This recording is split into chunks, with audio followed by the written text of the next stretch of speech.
elle est là. C'est que si c'est une équipe qui est bien plus forte que la Juve, aujourd'hui, ça peut être compliqué pour le Real. Et moi, je pense qu'il est temps maintenant de voir des choses s'améliorer pour le Real Madrid. Et c'est ça qu'on attend de voir parce que c'est le Real Madrid. Et forcément, tu t'imagines le Real face aux grosses équipes européennes. Les gars, les Madrilènes, je pense qu'ils ne s'attendent pas ils veulent pas savoir comment va jouer le Real contre Retafe, contre je ne sais qui ou une équipe qui n'est pas en forme.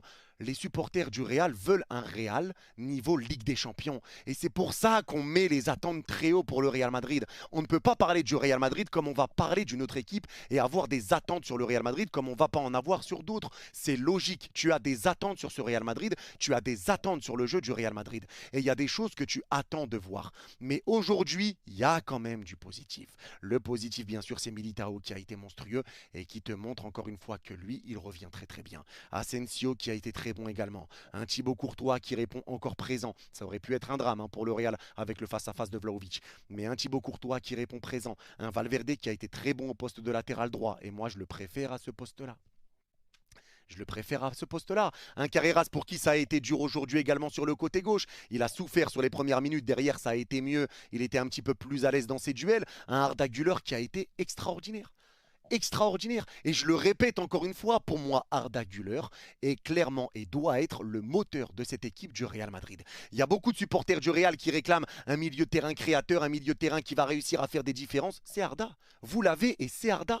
La réalité, elle est là, c'est Arda. Le tout maintenant, c'est de trouver le 11 qui va être le plus cohérent pour l'effectif. Parce que Xabi Alonso change tout le temps son équipe et il ne laisse pas réellement tout le monde commencer à s'acclimater ensemble. Il change tout le temps des choses et c'est là que ça devient aussi compliqué de trouver un petit peu des automatismes. Quand il y a tout le temps un joueur qui change, là, ça devient un peu plus compliqué. Mais avec le retour de Bellingham, Bellingham qui fait pas une top performance, mais qui a été buteur aujourd'hui. Donc forcément, aujourd'hui, le Real a conservé la balle, la Juve a refusé le jeu, mais le Real doit se préparer à ça. Les équipes ont compris que le Real Madrid a du mal face au bloc bas. Et aujourd'hui, tu dois voir quand même des changements dans cette équipe du Real Madrid. Tu dois voir de meilleures choses sur le terrain, tu dois voir de meilleures combinaisons, tu dois voir des vraies situations. Parce que oui, le Real Madrid a eu des occasions aujourd'hui, et je parle de avant le but, parce que pour moi, il y a eu un match avant et après le but de Bellingham, mais sur le début de match, sur la première mi-temps, c'est des occasions qui sont surtout sur corner avec des têtes de Tchouaméni qui ne sont pas cadrées. Mais sinon, c'est compliqué pour le Real Madrid de se créer des situations. Tu gardes le ballon, tu essayes de jouer un peu à la baballe, et derrière, c'est un joueur qui va essayer de faire un travail individuel pour essayer de ramener du danger. Donc tu te reposes un petit peu trop sur tes individualités. Et le problème également, c'est que Xabi Alonso avait annoncé une compo offensive aujourd'hui, mais il te met Tchouaméni à la place d'un Kamavinga qui aurait pu te faire du bien. Un Tchouaméni, certes, lui aussi qui a été dangereux sur les coups de pied arrêtés, mais je trouve qu'il dans le jeu le ralentit énormément. Il fait beaucoup de passes latérales, il ralentit beaucoup le jeu. Ça a été pareil pour Jude Bellingham en première mi-temps. Je trouve qu'il portait un petit peu trop la balle, qu'il ralentissait un petit peu trop le jeu et qu'il n'y a pas assez de combinaisons en une touche de balle, pas assez de propositions, pas assez d'appels.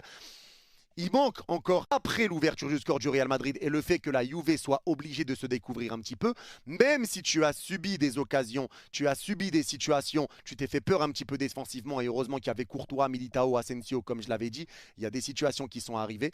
Malgré tout, tu vois quand même un Real Madrid qui joue bien mieux. Un Real Madrid qui va vite vers l'avant, avec des bonnes combinaisons, avec un jeu qui peut se faire en triangle, avec des bons appels de balles, avec des appels en profondeur, avec des ballons qui sont bien donnés, avec des occasions qui sont créées. Même si tu rates dans ta finition, mais tu vois un bien meilleur visage du Real Madrid pendant les 20 dernières minutes après l'ouverture du score du Real. Donc tu peux aussi te dire, et ça c'est pour un point positif, te dire que finalement c'est la Juve qui vraiment refusait le jeu et faisait rien du tout pour jouer et essayait juste de mettre des bâtons dans les roues au Real pour faire match nul ou pour mettre un but et gagner le match en hold-up, mais qu'à partir du moment où tu mets l'équipe face à ses responsabilités et que tu ouvres le score et qu'ils sont dos au mur, là le Real montre de bonnes choses. Parce que c'est une réalité, à partir de l'ouverture du score du Real Madrid, là ça a été bien mieux. Tu as vu des bonnes choses, tu as vu des bonnes combinaisons, tu t'es créé des occasions mais que tu n'as pas réussi à concrétiser. Mais dans les fins de match, il y a toujours ce petit relâchement. Ce relâchement qui fait que, comme contre Retafe, il y a des occasions pour l'équipe adverse et tu te fais peur parce que là tu gagnes le match que par un but d'écart. Si tu prends un but en fin de match avec l'occasion d'Openda avec David, ça peut être différent. Tu peux prendre une égalisation, tout ça, face à une équipe de la Juve qui est en plein doute. Une équipe de la Juve qui est dans le dur. Et c'est peut-être pour ça aussi qu'ils arrivent avec un gros bloc bas et un gros bus aujourd'hui.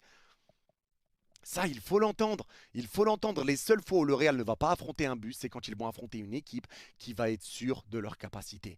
Des équipes comme le Rayo Vallecano, par exemple, en Liga, comme le Barça, comme ce sera le cas ce week-end, et des tops équipes européennes. Mais sinon, toutes les autres vont venir mettre le bus face au Real Madrid. La réalité, elle est là. Elle est là. Mais en tout cas, aujourd'hui, tu as eu ce but de Bellingham qui t'a fait du bien. Un Mbappé qui aura proposé quand même de